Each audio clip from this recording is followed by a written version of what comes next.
So many of the women I work with feel like intimacy is slipping through their fingers in midlife, whether because of hormonal shifts, stress, or long-term relationship burnout.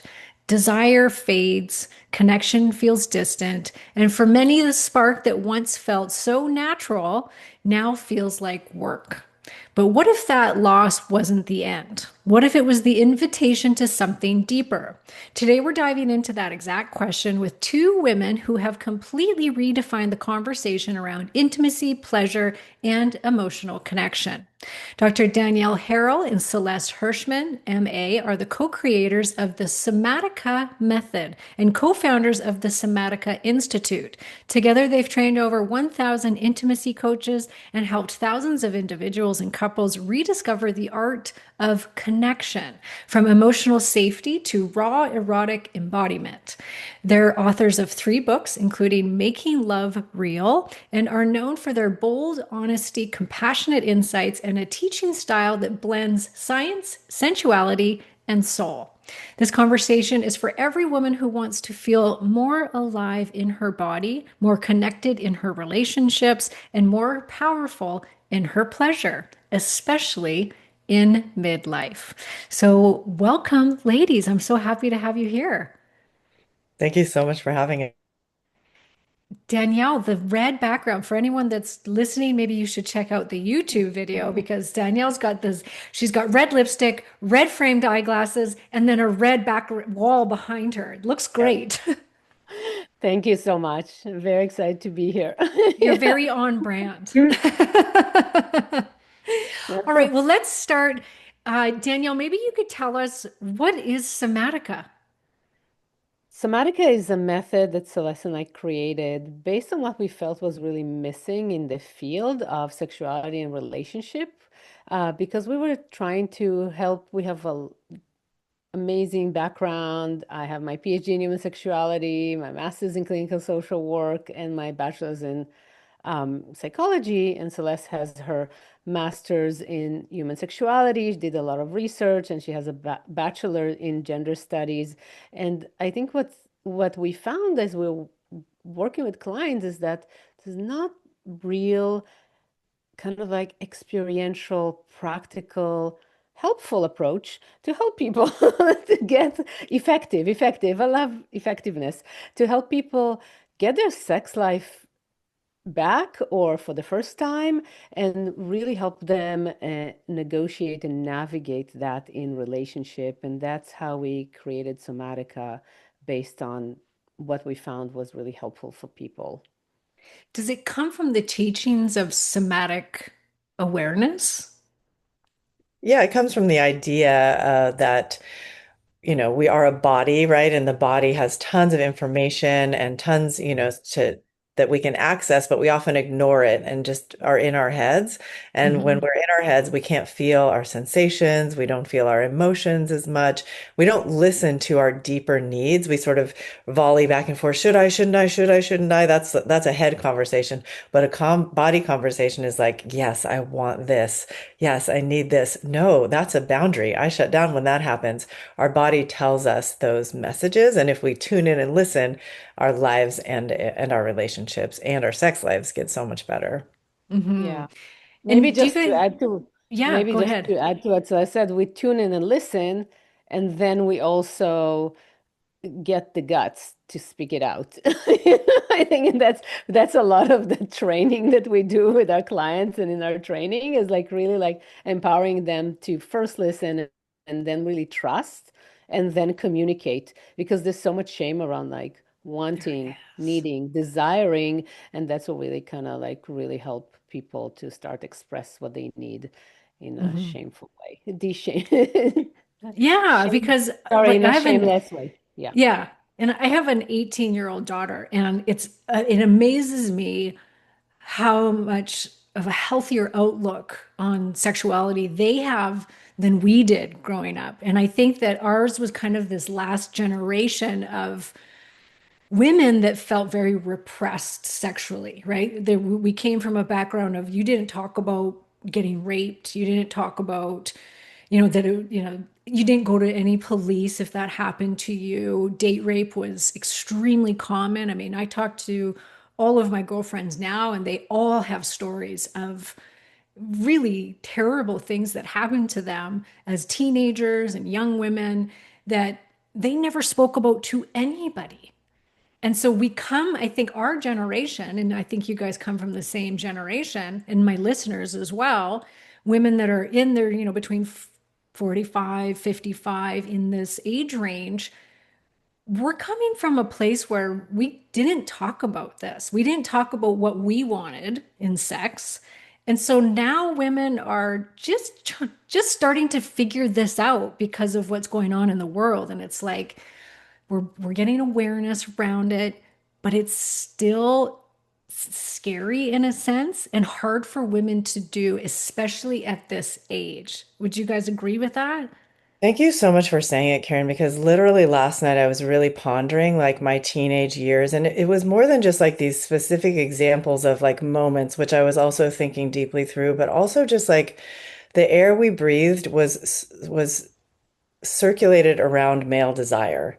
We Yes. were objects and they were the desiring ones. And we had to accommodate, navigate, do our best to find any sort of sense of self in the face of that coming at us constantly. Like I had breasts when I was 11 years old. Adult men were starting to look at me, comment about my body from like that age, right? And it was just like, it was just normal. It was just the air we breathed. It was what we had to navigate.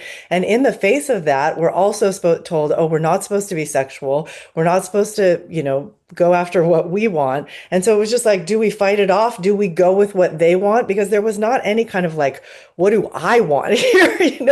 So making that No. mindset shift to centering ourselves and our own desire and our own arousal in our lives and relationships is a huge, that we have so much training against it. And then, of Mhm. course, there's all of the micro and macro violations that happen to our boundaries that also can like shut us down and make us feel very unsafe. So yeah, I think it's huge to face that directly and talk about it. And that's why I love what you guys do because you're helping women to discover, not rediscover, discover for the first time their sexuality and what they want. Like we've never looked at that before. It's crazy. To me, it's mind blowing and it's sad. It's really sad. And I can't tell you how many women I come across that I work with that still think that they're broken because they don't want sex as often as their male counterpart does. That they still don't know that that's more natural than it is not natural to have a lower sex drive than your male counterpart does. It's like we have a complete different physiology. Yeah, but I also think that many times women are eating from the kiddie menu because they don't even know. Like one of the reasons that we find that women have lower desires because they're not getting the sex that they want. So, Yes. like if they don't even know what's possible for them or what they want or what they can ask for, and let alone then like they need to like work to train a partner to give it to them, like and be insistent and not just like sucking up everything that comes, well, kind of literally sucking up everything that comes their way, but kind of like really feeling like, no, what about me? What about my pleasure? And be more precise and more like, kind of, I don't know, like speak out very loudly about it. They won't be able to have the sex that they want. And therefore, there's like, oh, why bother? Like, why would I want to do it if I'm not getting the feedback loop that turns me on. So that's, I think, where the emphasis is, especially in, Mhm. where we are now, to kind of help women find what they want, teach them what's on the menu, and then give them the courage to go and keep saying it to their partners, And I know I'm also like not the average woman, but I've always had a higher sex drive than most of my partners. And I do get women in my office who are having that experience as well. So I did want to Mhm. speak. I did want to speak to that. Like it is hard also if you really, really want sex and your partner isn't up for it. In some Yes. ways, that gives me a little bit more empathy for men, but also it's been very difficult in my relationships because, I think women are not used to sort of like being, if they want more sex, like not initiating, not kind of being like pushy or demanding, and I went so many years like with so much need that was unmet, and it was miserable for me. So, just to bring in that opposite voice as well of, high desire women. Yes, and I have been in those relationships, not many, it's usually the other way around for me, but I have been in the ones where the man didn't have a great sex drive. And I was like, this is so strange. Like, what do I do here? And you feel like you're pressuring them and you don't want to as a woman, right? Because we're all kind and well, we don't want to offend and yeah. And so it's also about that, speaking up for yourself if you do want more sex. So that's important. How much is the men involved in this? Do you think that they have to be involved? Because if we're really we're speaking to women on this podcast, how much do they have to get their male partner involved in this? And it can be female partner too. Female, like I'm sure that that's also can be an issue too, where same-sex partner, maybe that person isn't, they're not comfortable talking to their partner about it, but how much does the other person need to be involved, do you think? I think it's enough to have one person who starts to make a change in order to start kind of like nudging the system Hmm. and starting to say like, hey, what about this? That's what I'm interested in. Or like opening the conversation and starting to introduce some change in order for the other person to follow. And it's you also like there's no, there are no guarantees. It's like every person is different, and some people don't want to be budged or nudged into anything and they like to stay in the old ways, but sometimes people are just longing to open the conversation and longing for an opportunity to start to do something new, because if we're talking about long-term relationship, for example, it gets old, we need to like open the conversation, start something new. And in Yeah, some you go Oh, I was ahead. just going to add, like in some ways, when I work with women, I almost want to create a bubble around them first that isn't even about their partner. It's about Mhm. like, regardless of who I'm with, like my forever partner, if I'm dating, I'm going to make this bubble around me and I'm going to figure out what I really want for myself regardless. And once I have some sort of like resilience around that and clarity, then and confidence and like I'm no longer apologetic about it.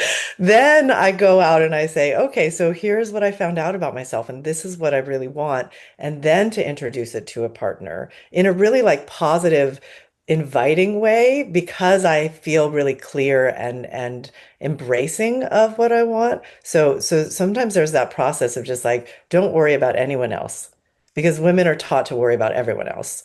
Let me Yes. worry about myself around this, and then I will see how to introduce that to someone else.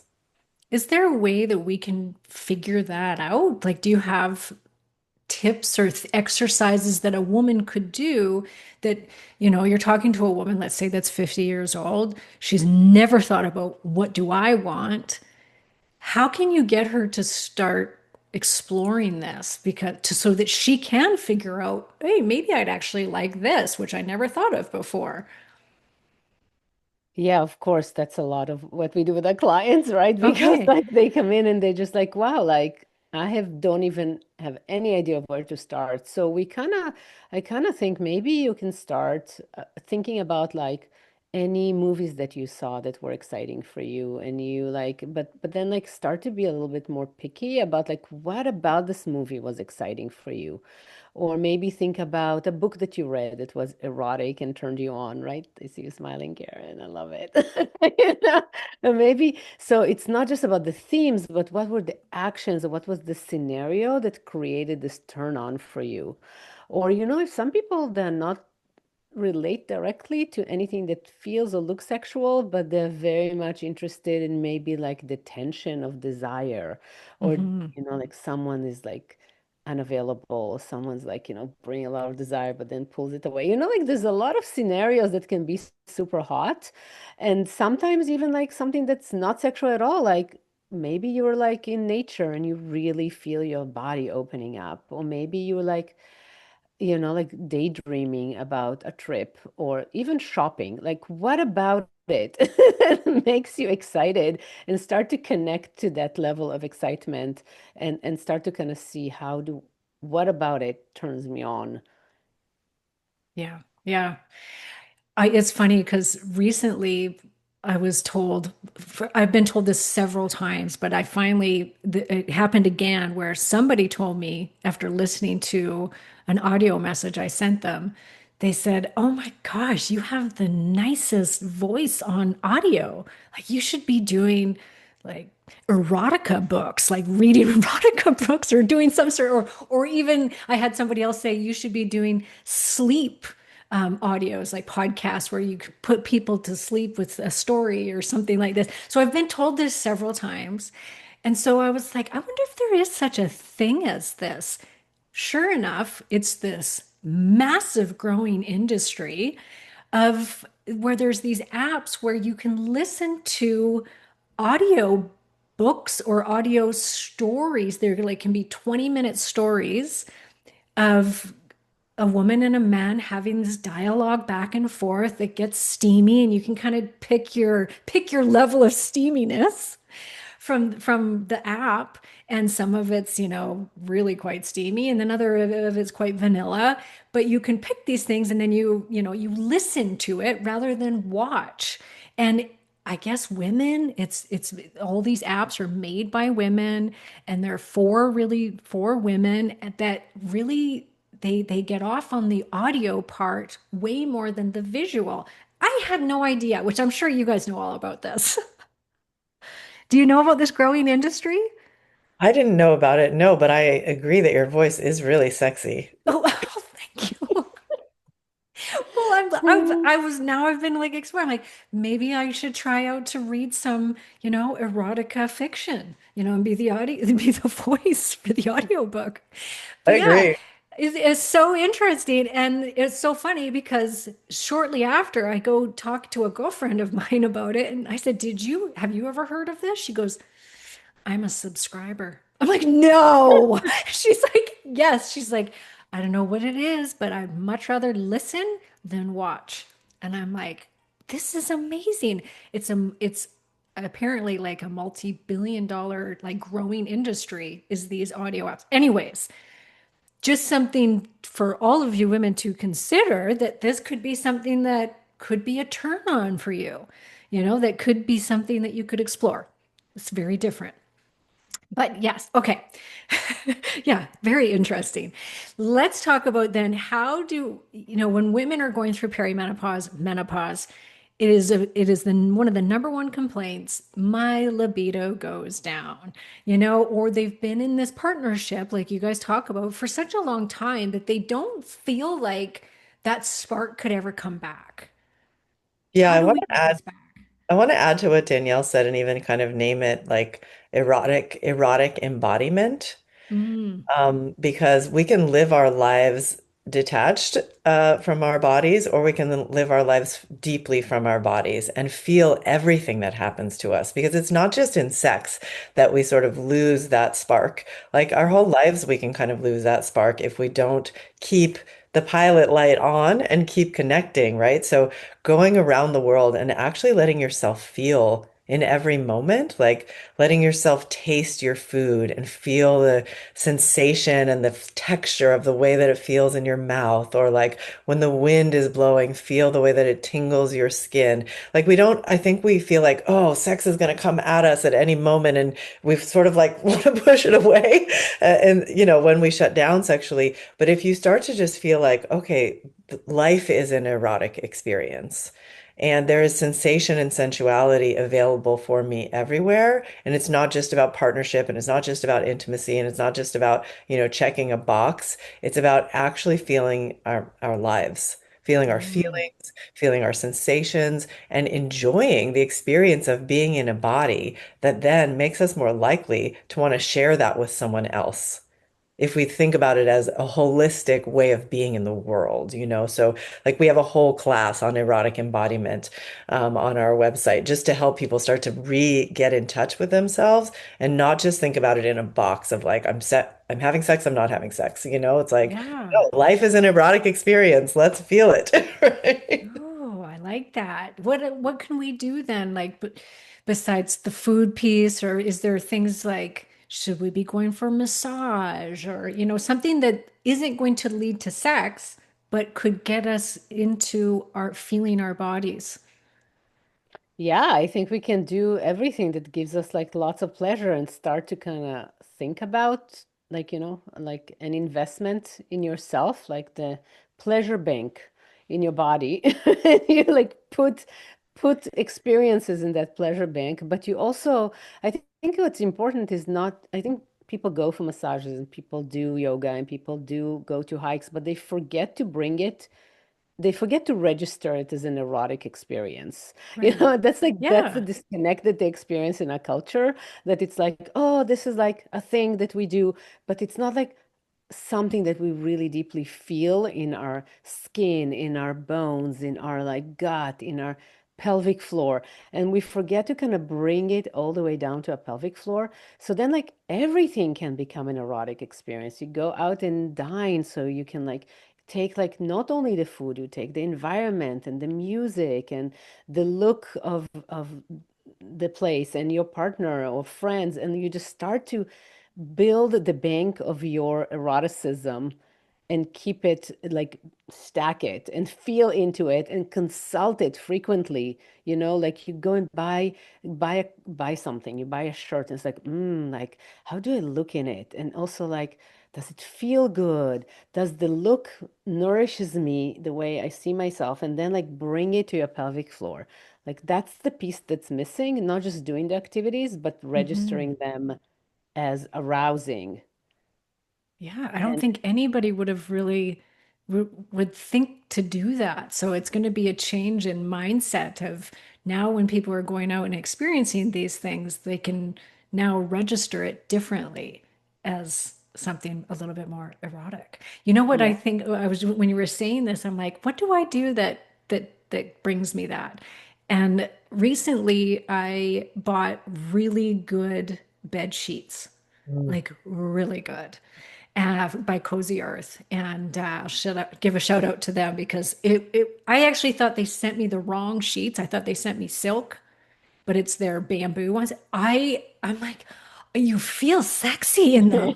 Like I'll be in there by myself and I'm like, oh, this is sexy because they feel so good. And so that's a good way of doing it.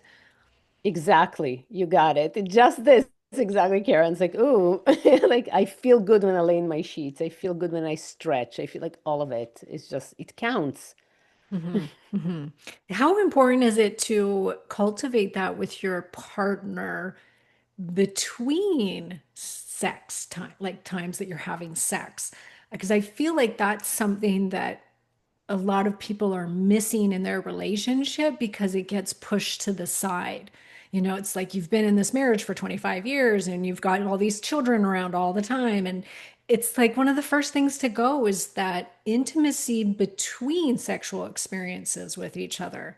Yeah, I think that's the exact problem. It gets so compartmentalized. It's like I said, either we're having sex or the rest of the life is not sex, right? And so instead of like, when you walk past your partner, you like give them a hug and like feel their body, right? If their softness or their muscularity or like whatever that they have to offer there, depending on what partner it is. And then you feel like, oh, I'm going to look in their eye, or I'm going to just like give them a kiss, or I'm going to feed them something. And so that erotic, sensual connection is cultivated throughout the experience. And it's not just like, oh, we're at 0. And then suddenly we're going and we're going to have sex. And then it's time to be at 100, Yes. and it's like, I got nothing for you. There's been no connection, no Right. sensuality, no playfulness.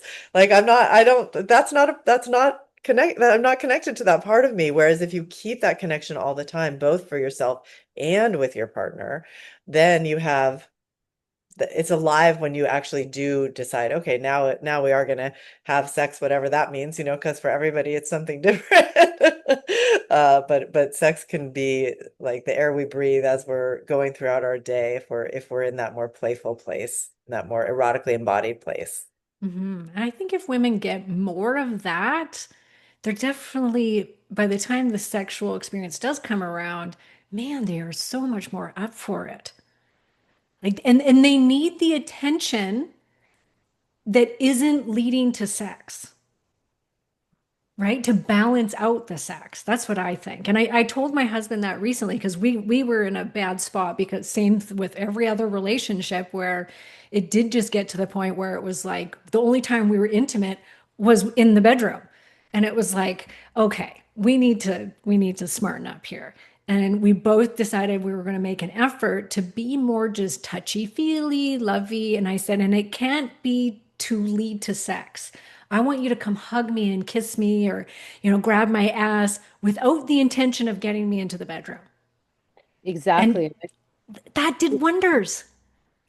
That's such a wonderful testimonial for that approach because it's true. It's very helpful to feel that to have experiences that are sexy and they can be even sexy, they can be touching, they can be kissing, they can like, because what happens many times without them leading to sex, because what happens many times is that especially women withdraw their touch, their sexuality because they're afraid that every time I'm going to do something, it will lead immediately to sex. But they don't want Exactly. to have sex right away. They want to have like this ongoing flirtatious, no matter how long you're married, like, and to have like, like body squeezes and like look at each other with delight and appreciation and sexiness without it needing, it's like, again, like filling this bank investment. And eventually, it's almost like, as a guy, you want to think about it as like, oh, I'm going to build the arousal. I'm going to build it. And then it will be so much better. The explosion is going to be so much better. And we need to do much less work in the bedroom because I'm doing the work before we get there. So I think it's just also like so much fun to live like that as opposed to be like all worried that if you're going to bring on your sexuality, it will immediately means that it has to lead to sex.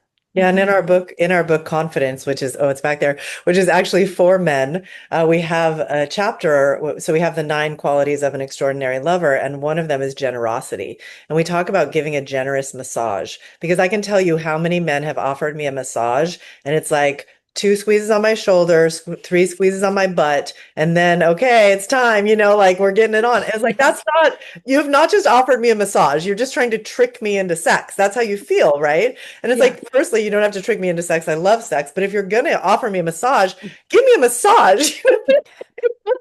And that means a massage that's like not trying to get me to sex. Maybe I'll get turned on and I'll be like, okay, let's go. But if not, I want somebody to come into that experience and be like, no, I'm giving a massage generously. I'm not trying to get anything out of it. And when I'm done with the massage, I'll get, okay, there you go, sweetheart, right? Like, and go about my day unless she comes on to you. So that's what I think that's what it means to give a generous massage. And that's cultivating that generosity in mutual ways, kind of understanding what makes your partner feel good and being generous with them without an expectation or a result is a really a beautiful way to deepen intimacy when there has been big disconnections. So yeah, women can give that book to their men and be like, here, babe.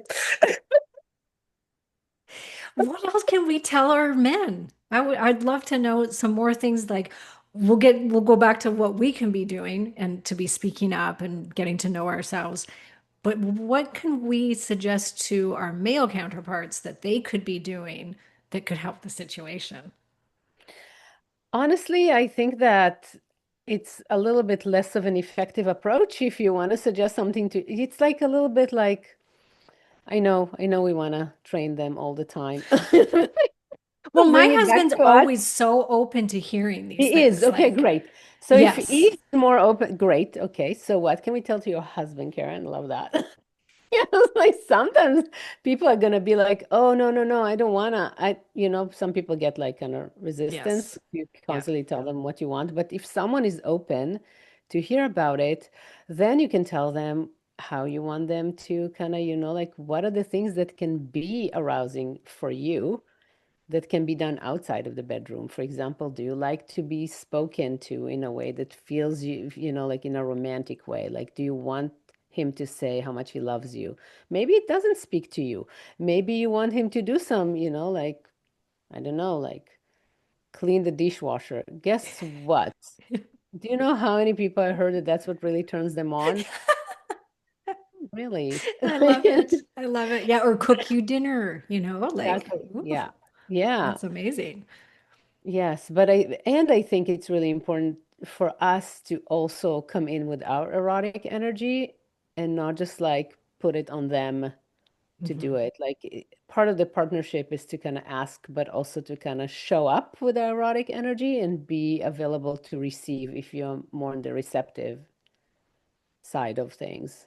And Mhm. really be able to speak up, like I think a lot of women's performance anxiety comes from feeling like their partners are so ready and revved up so fast, and then we're slow. And I know so many times, like earlier on in life, I don't do it anymore, but I used to be like, oh, well, I'm never going to catch up with them, like I'll just let them do their thing and be done with Yeah. it. But it's like, I will never do that again. Because it's like, my pace is my pace.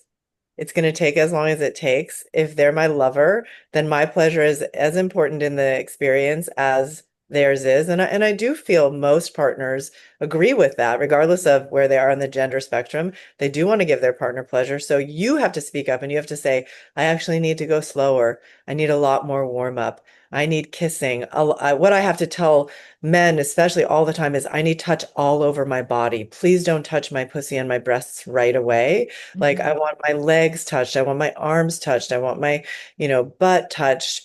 Like I want my whole body included in the warm up, kissing all Yeah. over. I definitely do want my breasts touched before immediately going to my pussy. I definitely do want the touch on my pussy to be slow first and not right on my clitoris, right? Yeah. Like Yes. all of Yes. that needs to be taught. Like a lot of people don't know it or need to be reminded of it. And then, and then I need a different speed and different depth at different times of, the month and my cycle, or if I'm done cycling, maybe I need to, like, I know now, like I'm in perimenopause, but before I have sex, I put in some, it's like that good, clean love but it's not just, you can use it anytime, so you can use it any day and just kind of keeps you moist. And, so I'm just like preparing for the erotic experience and managing it so that I get my pleasure instead of like hoping somebody's going to suddenly show up and know what to do and what I need in that particular moment. Yeah. Yeah. I wish there was a great handbook that I'm sure there is, but that you could give to all men and you would give it to them when they were teenagers and to It's women. called confidence. That you Yeah, Okay. have a manual. That's it. That's Amazing. what you Yeah. want. we Yeah. read it. That's right. It's real and it's effective because it's breaking down things that how to be a good lover to women, no Ah, matter, yeah, and like what are the things that are really important. So it's kind of like a really good manual. And how to be true to themselves in relationships. So it really is like a book about integrity. It's a book on being an amazing lover. And it really does, like every time I've had a partner read it, even if it was a long-term partner who I'd been with for a long time, the sex gets so much better. So I'm telling you, For confidence, real. I'm give it getting to it, you guys. I got to get the book. stuff those stockings. I was just saying to my sister-in-law the other day, because we both have teenagers, and we were talking about like that we want to teach them how to be good lovers and how to know their bodies and what they want and speak up for what they want, especially for my daughter. I want her to have a really good sexual experience going into her adulthood. And it's like you need to know your body. You need to talk about what it is that you like. You need to tell them what you like and what you want and like speak up. And it's about your pleasure, not just their pleasure. It's both of your pleasure, and like speak about it and make sure that they're always getting permission. And like, I just want it to be Totally. so different for her than it was for me. And if I could have a Totally. book that I could be like, here you go, read this, that I think it's needed. It's because where do teenagers get it from? At least the teenage boys, they're getting it from porn, which could be nothing farther from the truth in most cases of what women need to get turned on, right? Totally. Completely. Yes. Yeah, Yeah. So yeah. Confidence is a great book for guys and that for women to gift their partners. And really, I do. I know, I talk, for me, my sex education, with my daughter was like, if I narrow it down to a tiny sliver, it would be really focus on what feels good. There's no like Mhm. right or wrong. It's about following what feels good in your body. And that's the way, that's what you want to say yes to. And Mhm. that's what you follow, because Mhm. so much of sex education is about like, say no, no matter what, say no, no, no, no, dangerous, dangerous, dangerous. And it's like, no, but we need to teach them like, what are you going to say yes to? Right? Yeah. So, Yes. yeah. And to know Yeah. what feels good for them. Yeah. And to And say what doesn't feel good for them, but also to say what does feel good. I think yeah, and I that is think to so key. counter, I think to really help our daughters to feel good about pleasure, we also need to like celebrate pleasure, right? Because if we Yeah. only tell them be careful, we're not helping them see like, oh, there's something good in there for you too. So we want Yes. to really emphasize the pleasure in their body and how to read when something feels good Yeah. and how to Yeah. kind of keep reinforcing something good that's happening. Mhm.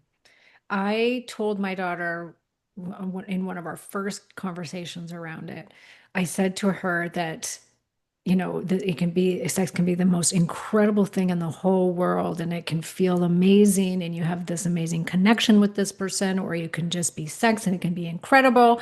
And I said, but very, very quickly, I said, it's a fine line, and very quickly it can become the worst experience.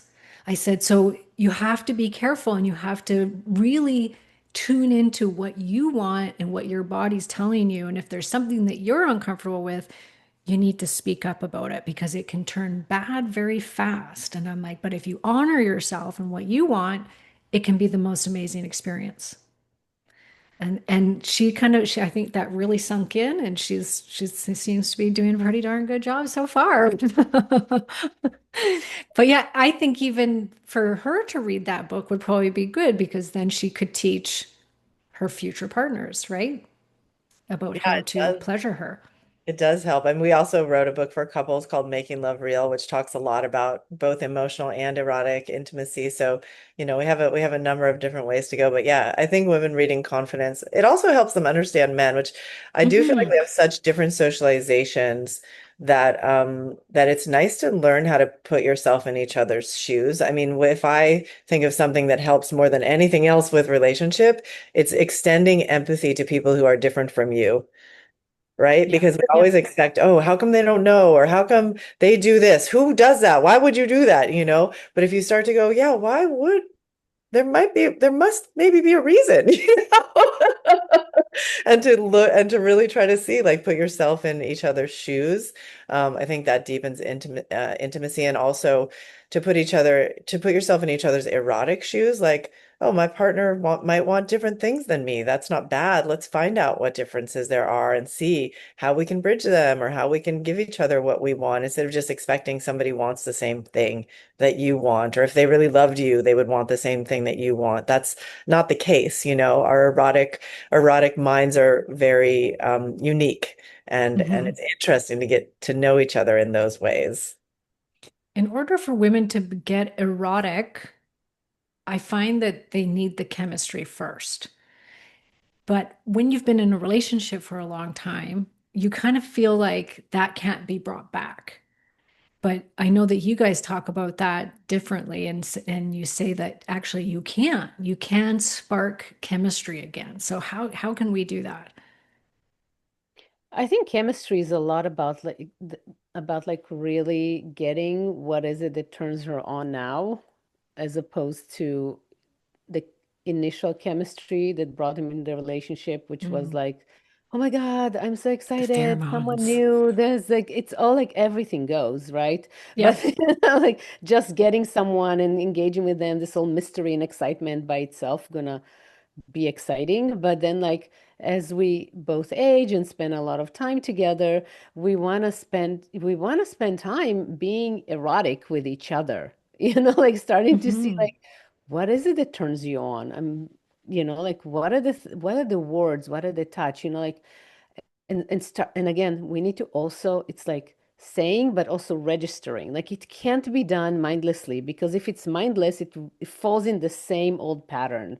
And if we want to try to create something new, we need to open some receptivity for it, right? So we want to start changing the way that we relate with our partners. So if they're sitting on the couch and we're watching TV together, and then they just touch us, but we look at it as like, oh, it's so annoying, as opposed to Hmm. like, oh, wait, maybe I can take it in, like be greedy, like take it in a little bit and see like, ooh, maybe they touch me, they're touching me. Maybe there's something that feels nice about it. So it's a little bit like a shift Hmm. in receptivity, Hmm. and also being more precise about what is it that feels good as opposed to what doesn't feel good. Like, Hmm. I love that you're touching my knee right now, but it's a little bit repetitive. Could you like go a little bit down my, calf and then back up my thigh? I think that would feel more sensual to me. Like actually giving feedback and getting more of what you want, even in a moment on the couch when you're watching TV, like Danielle said, like it can happen anywhere. And it doesn't mean it's like it's time for sex. It just means like, let's get this moment of erotic connection. Hmm. Hmm. What would you say to somebody that struggles in the bedroom being vulnerable? Because there's so much of a vulnerability piece to all of this, where I think that that's what is the number one thing that stops women from doing any of this that we're talking about. It's too much for them. And especially when you're in the bedroom in the moment and you're trying to speak up about what you want, and that vulnerability piece comes in, and you're like, oh, what can we do to get over that? I think Danielle's the expert on this. Is Danielle's, she okay? yeah, yeah. She knows how to be fully vulnerable in the bedroom. Wow, that's so amazing. I'm jealous. Yeah, I'm just I have a really hard time curious. with it. Yeah, I get it, because it is very, very vulnerable to Mm, actually ask for what you want. It is it vulnerable. And it's is. like, I think like greedy, vulnerable, you need, there's a price. So for me, like really weighing, like, am I gonna ask for what I want and then I might have a chance to get it, or I'm not, and then I definitely not gonna get it, right? Because like the likelihood of someone to know how to give me pleasure, women are very complex creatures. Both this like like giving them pleasure is about so many things. It's about touch, it's about the energy, it's about the words, it's about knowing how to stimulate their body, that ever changing moment by moment with arousal, day by day in the cycle, year by year as we change through through our hormones. Is just like, it's a miracle that someone's able to give someone an orgasm. So, Yeah. like, seriously, sometimes like, wow. So I know that I'm a complex human being in that way. And I really want to be in kind of like, I want to be in a team with my partner. So for that, I need to like really guide them step by step. I guide not only with words, I guide with moans, I guide with, like whispers, I guide with body movements. There are different ways of guiding.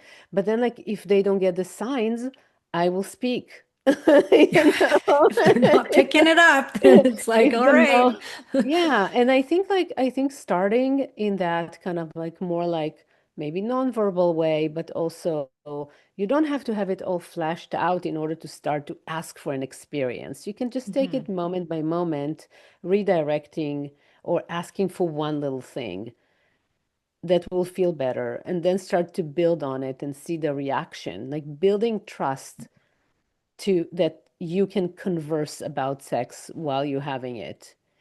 It's Mhm. kind of like really like the tool that couples want to develop.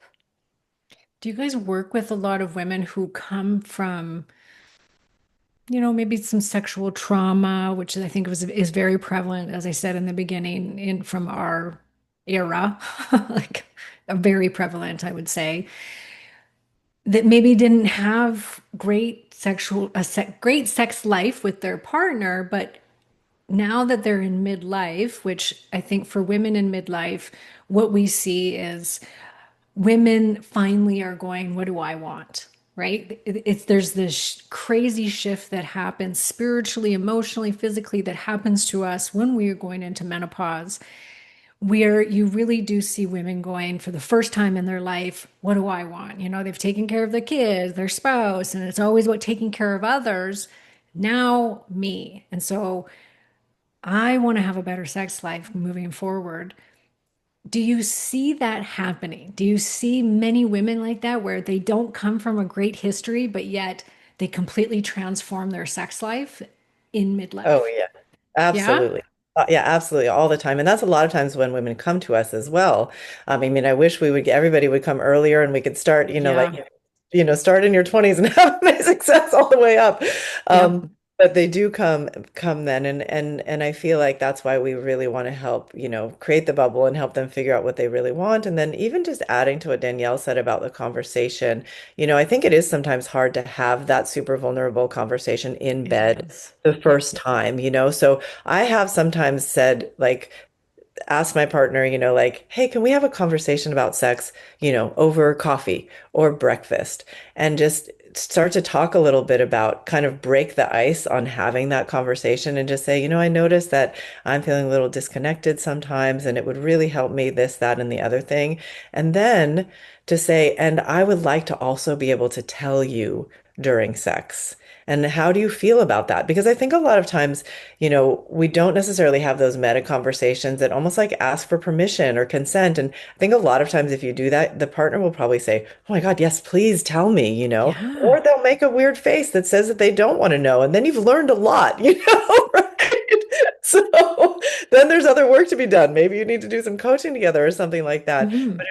But if you have the conversation and there's an invitation, then that might make it easier once you get there, and you can even say to your partner, if it would be helpful, like, can you say to me when we have sex, like, I really want to hear what you want tonight, sweetheart. You can ask for those kinds of encouraging, supportive sentences so that there's this idea, like, we don't just have to know and everybody doesn't have to be good at it without talking about it. We're actually going to do this together and we're going to communicate. So having that, like, pre conversation, and if there is trauma in the past, that can be part of that conversation, right? I Mhm. do have trauma and I do have triggers. So if you do this thing, then that's probably not going to feel good to me because that happened to me when I was violated, or, like, or sometimes people have fantasies that have to do with violation, and there needs to be communication around that to, like, okay, I want to do this, but I want to do it in a very safe way and play it out with you a little bit. Those are deeper conversations that do need to happen, I think, before you even get into the bedroom. So Yeah, I there's agree. I lots. think we don't want to offend. That's what goes through my head is I don't want to talk about it in the act of because I feel like, oh, what if I offend him and he thinks then that he's not turning me on and I don't want to like offend his manlyhood and so I always choose to do it outside of the bedroom. And that's where we've had our best conversations where, I said to him recently, I'm like, I just want to be told sometimes that I look nice, that I'm attractive to you, not just in the bedroom, because it was just one of those things that, like everything else, goes to the wayside throughout a long relationship. And I'm like, if you think it, can you say it? I'm like, I don't want you to lie and tell me I look good when I don't look good. But if you're thinking it, just speak the words and come give me a hug, give me a kiss, throughout the weekday where when we're not, it's not going to lead to sex. And we had this amazing conversation about it while we were working out in our gym. It was awesome. Perfect. Yeah, and it did a lot for our relationship just to have that conversation. But it had to happen And I for think, us outside of the room. yeah, that's fantastic. I think it's amazing because not only that you told him that you want to hear that when he think it's, I love this, like, hashtag think it, say it. If you think it, say it, right? Because I think I'm sure so many times he was looking at you and thinking it, and he didn't know if it's going to offend you or you're not going to want it. So hearing it from you is such a wonderful, reinforcement. And then he gets, many times I feel that guys just want to feel like they can express those things and they just don't know where it will end. So teach them, tell them, yeah, I want to hear that you think that I'm hot. I want to hear that you think I'm attractive. So that allows them the self-expression part, and that feeds your relationship and you can take it in, so it's Yeah. wonderful. And I make sure too that I give it back, which I think, like the whole lead by example. And so if I think he looks good, I always now make a point to say, "Oh, you look so handsome," or "I like that shirt on you. You look great," or whatever. But because I wasn't saying it either. Yeah. And maybe men don't need it as much as women, but I think that that helps create that sexual tension throughout, the days that you're not maybe having sex to lead up to that sexual intimacy in the bedroom. It can make it a little fire, like a little more fiery. I like it. Absolutely. I mean, I'm very visually stimulated, and so like I'm always giving my partners compliments about their bodies and those kinds of things. And I do think sometimes they're like surprised, because they don't get that very often. But yeah, I think surprised in like in a good way, and it gives In a like good way. yeah, it gives a little bit of like a zoo, a zing or something. Yeah. Yeah. Yeah. Where can people work with you guys? Like, do you guys see people one-on-one then for coaching, or are you more in the role of now you're teaching teachers? Yeah, so we're mostly in the role of teaching teachers. We've taught a lot of amazing coaches that you people can access on sexcoaching.com if they want to do live coaching with someone. But we also have amazing classes that Danielle and I have put together, like the erotic embodiment class, and finding out what turns you on. All of that is on learn.somatica.com, and you can do that with your partner. You can do it at your own pace. So there's some that are more like for partners, some that are more for individual. So definitely check that out. Well, who Yeah, comes to you because guys, like mostly? yeah, Women, number one? I just want to say about the classes, because if I'm thinking about, like, we have a class about what turns you on and like what, like, finding it, like I'm thinking about a couple looking at it together and kind of really starting to develop language, because many times people don't even know where to start and how Yeah. they can create this kind of like conversation, and that can really help. That can be like the beginning step, because that's what we would do with couples when we see them in a coaching room. We're going to start to say, what turns you on? What turns you on? These are the things that can turn you on, and that gives you all this ability to develop this conversation together. Hmm. Hmm. Yeah, tell me who do you guys who are you getting in the door mostly as far as clientele goes? We get everyone, I think Yeah. most people don't get around to this kind of coaching probably until they're in their 30s, but we've had people, in their 20s all the way through their 80s.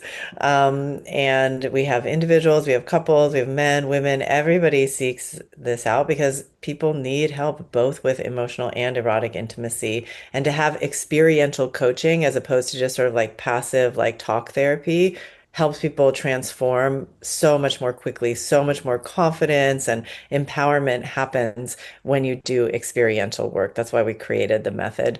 And it really helps both individuals and couples fully, transform into who they want to be as emotional and erotic beings and have amazing relationships. Amazing relationships and amazing sex life, right? Excellent. Like you could just totally transform. And I think so many people think that it's done, like they get into midlife and they're like, yeah, I think I'm just, it's not important to me anymore. I don't have a sex drive. I don't have this. But it's so important for your relationships, and for yourself and how to feel good. And it's what promotes oxytocin, which is such an important hormone, the love hormone, and touching and feeling and that sexual intimacy is what gets that going and flooding through your system, which is so good for you. I don't know how people live without it. I am absolutely useless if I don't have sex. So Trust I'm me. not there, Like, but I couldn't go without it. And it's I see it being such an important piece of my relationship that I will always maintain because I think too many people, it does go to the wayside and it's just like becomes unimportant and they don't want to put any energy into it. And I have a really, really good relationship and marriage, and that has to continue to be part of it forever. Or he's just a friend and a roommate, and I don't want that. Exactly. Yeah, Exactly. I want a Yes. lover. And my husband feels the same way, thankfully. So we're both committed. So I'm going to get the book, ladies, first and foremost. I'm going to read it and then I'll make him read it. But I want to hear what you have to say to the men.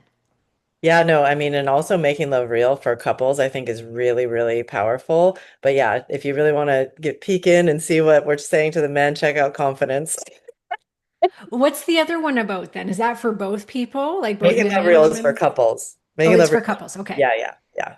Both to have an amazing emotional connection and an erotic connection.